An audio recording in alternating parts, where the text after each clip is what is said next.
MotorWeek is made possible by Auto Value and Bumper to Bumper and TireRack.com.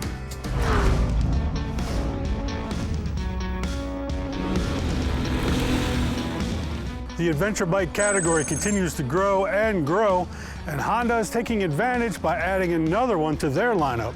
Only their newest one isn't so new. While the Transalp name may be new to many in the US, a Honda Transalp was briefly available here in the 1980s.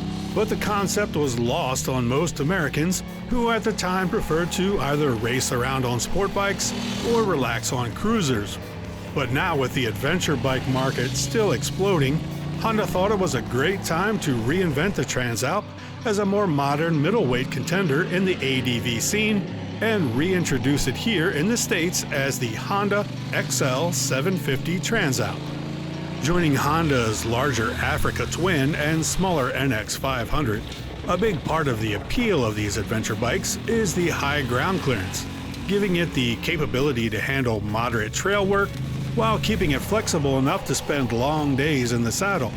That's thanks to a very comfortable seat that sits 33.7 inches from the ground, exactly the same as the Africa Twin, and about average for the ADV segment.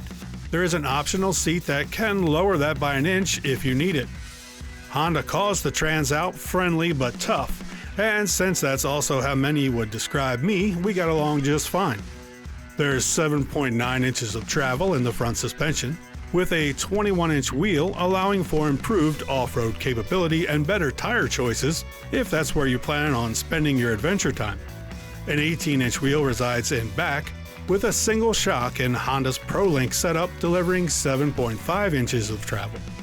The substantial fairing and tall, non-adjustable windscreen provide plenty of wind and weather protection for the rider. This beefy aluminum plating does the same for the undercarriage, but it is an option.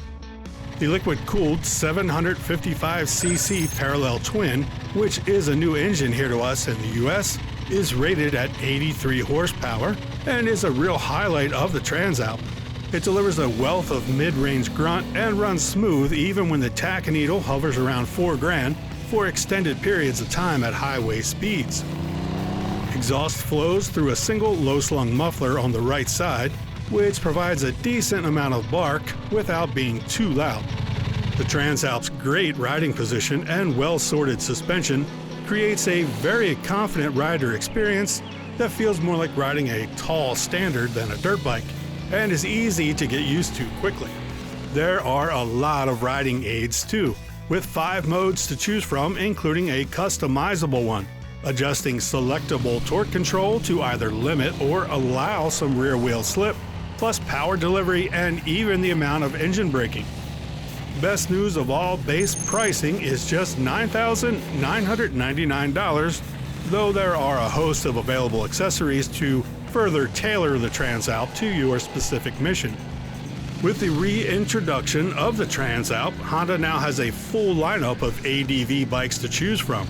This 2024 Honda XL750 Transalp is a great middle ground option, perfectly hitting the sweet spot where capability and affordability come together, offering a whole realm of awesome riding possibilities, whether they involve famous mountain passes or not.